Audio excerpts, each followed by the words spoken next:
Sunday na naman! Tara, samahan nyo kami dito sa Vinpearl Safari. Nakapunta kami dito via VinBus for free, tapos nag-book kami ng ticket sa VinWonders app.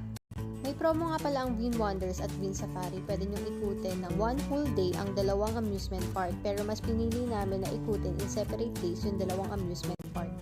If ayaw nyo maglakad from the entrance ng VinSafari, pwede kayong mag-avail ng Zutra, which is 100,000 dong para makarating dito sa Safari Park.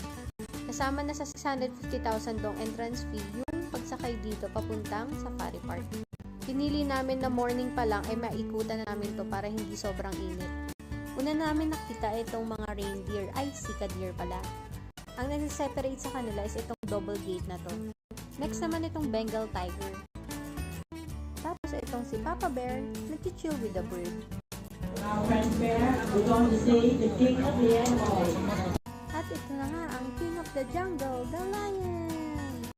Ang next, ang pinunta talaga namin dito, ang rhinoceros. Herbivore nga pala sila at may 27,000 na lang na buhay na rhino sa buong mundo. Alam mo ba ang giraffe? Ay kasing dami lang din ang natin sa loob. Mas malalaki lang yung kanila. Ay, salamat sa kuya ni Kim sa bagong kaalaman. O siya, hanggang dito na lang!